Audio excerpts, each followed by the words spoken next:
आ आ आई. Yes. ब ब बदक. क क कणीदार. आ हं? ख ख खमंग. ग ग गोकुळ तू. हा. अगदी घरच्यासारखं. कणीदार खमंग म्हणजेच गोकुळ तूप.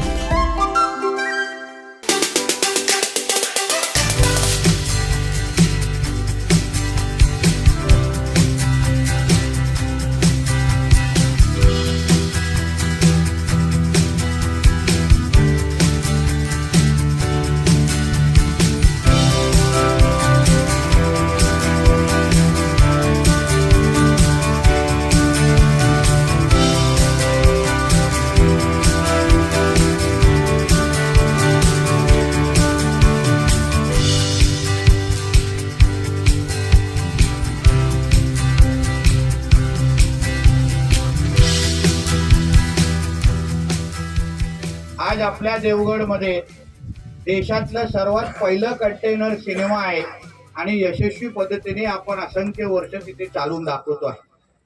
त्याच पद्धतीने वॅक्स कोकणातलं ह्या भागातलं पहिलं वॅक्स म्युझियम पण आपल्या देवगडमध्ये आहे. अशा पद्धतीचे नाविन्यपूर्ण असे उपक्रम आपण आपल्या देवगडमध्ये घेत आलेला आहे.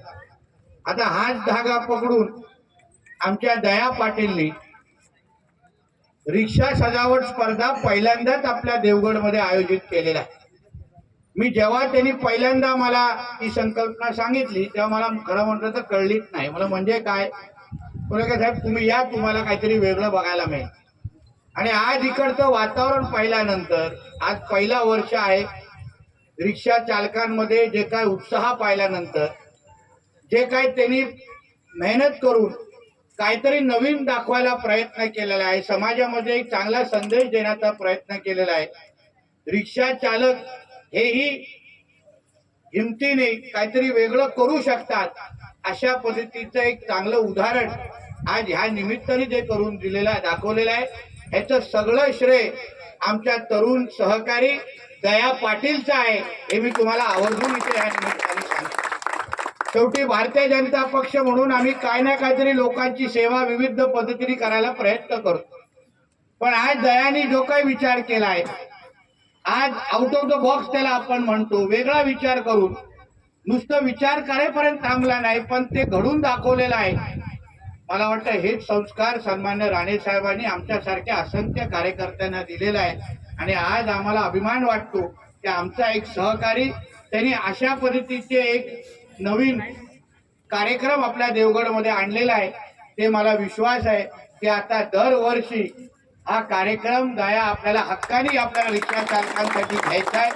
आणि राज्यामध्ये जशी बैलगाडी स्पर्धा लोकप्रिय होत गेली तसंच एक दिवस आपल्या महाराष्ट्रामध्ये ही रिक्षा सजावट स्पर्धा पण लोकप्रिय होईल.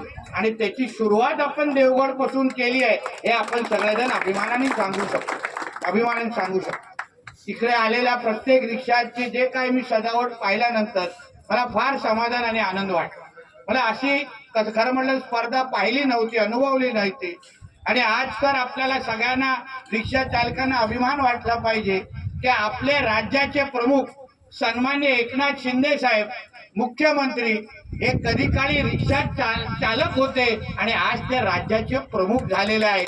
हे आपल्यासारख्या असंख्य नागरिकांसाठी अभिमानाची गोष्ट आहे. पण हे सगळ्या स्पर्धेमध्ये उतरत असताना मला ह्याही गोष्टीची जाणीव आहे की आपल्या रिक्षा चालकांचे असंख्य महत्वाचे प्रश्न आहेत. आपल्यासाठी आमच्या महायुतीच्या सरकारने रिक्षा चालकांसाठी महामंडळ पहिल्यांदा जाहीर केलेला आहे. मी आपल्याला हे आग्रह धरीन, आपल्या देवगडचे सगळे रिक्षा चालक इथे आहेत, तुम्ही जिल्ह्याच्या सगळ्या रिक्षा चालक संघटने लोकांशी बोलून घ्या. त्या मंडळामध्ये आपल्याला काही सूचना द्यायच्या असतील, काही अगर आपल्याला तिथून करून घ्यायचं असेल तर आमच्याकडे आवर्जून तुम्ही त्या संबंधित काही माहिती द्या. मी आपल्याला विश्वास देतो आपल्या मुख्यमंत्र्यांकडून आणि उपमुख्यमंत्र्यांकडून आपल्या प्रत्येक सूचनेची दखल ही घेतली जाईल तेवढा विश्वास तुम्हाला या निमित्ताने मी देतो. त्याचबरोबर आपल्या देवगडमध्ये आरटीओ तर स्टँड नाही आहे ना इथे. आरटीओ आपल्याला ओरसकडे जायला लागतं. कॅम्प आरटीओचा कॅम्प आपल्या देवगडमध्ये भरत नाही. मी विश्वास देतो आपल्या आरटीओचे प्रमुख काळे नावाचे एक चांगले सक्षम अधिकारी आलेले आहेत. जे काही चांगलं होतं मी नेहमी आपल्या देवगडमध्ये आणून दाखवतो. म्हणून मी तुम्हाला शब्द या निमित्ताने देतो की येणाऱ्या काळामध्ये तुम्हाला ओरसकडे न जाता आपल्या आरटीओचा कॅम्प आपण देवगडमध्येच भरला जाईल एवढा शब्द तुम्हाला मी आजच्या निमित्ताने देतो. परत एकदा एक दुसरा पण मुद्दा आहे थर्ड पार्टी इन्शुरन्सचा, जो आमच्या संदीप मला सांगतो. त्याहीबद्दल ज्या काही तुमच्या सूचना आहेत त्या तुम्ही माझ्याकडे सांगा. मी संबंधित अधिकाऱ्याला सांगून तुमच्या मनासारखं त्या गोष्टी होतील एवढं तुम्हाला मी करून देईन एवढाही शब्द तुम्हाला मी आजच्या निमित्ताने देतो. शेवटी एक लक्षात घ्या, आपण सगळेजण एक कुटुंब म्हणून इथे आहोत. आम्ही जेव्हा पर्यटन जिल्हा म्हणून पर्यटन तालुका म्हणून देवगडकडे पाहतो त्याच्यामध्ये तुमच्या सगळ्याचा सिंहाचा वाटा आहे. कारण का जो कोण पर्यटक स्थानिक नागरिकांना जर तुम्ही इकडे तिकडे घेऊन जातात, पण जो काय पर्यटक आहे तो जेव्हा तुमच्या रिक्षामध्ये बसतो तेव्हा आमच्या देवगड बद्दल चांगल्या गोष्टी बोलण्याचं काम, पर्यटनाच्या दृष्टिकोनातून त्यांना विविध स्पॉटवर घेऊन जाण्याचं काम हे आपल्या माध्यमातून आपण करतात. किंबहुना अजून आग्रह क्रमांकाने आपण लोकांनी करावं एवढा आग्रह आणि आव्हान ही आपल्याला ह्या निमित्ताने करेल.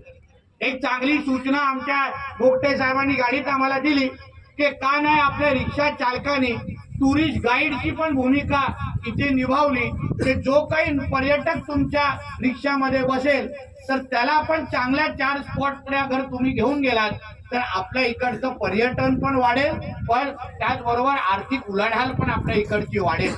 म्हणून त्याही दृष्टिकोनातून आपण विचार करावं. आपल्याला त्या संबंधित टुरिस्ट गाईडच्या संबंधित काही मार्गदर्शन हवं असेल तर चांगल्यातल्या चांगले शिकवण्याचे लोक मी आपल्या संपर्कात आणीन जेणेकरून आपल्यालाही योग्य पद्धतीचं मार्गदर्शन होईल.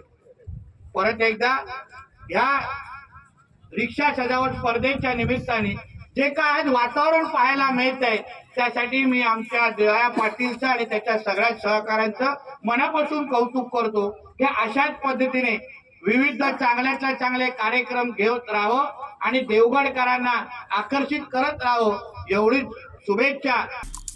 आमचे दिवसभरातले सर्व अपडेट्स, ताज्या घडामोडी आणि थेट लाईव्ह पाहण्यासाठी सबस्क्राईब करा, लाईक करा कोकणचं नंबर 1 महा चॅनल कोकण 7 लाईव्हचं YouTube चॅनल.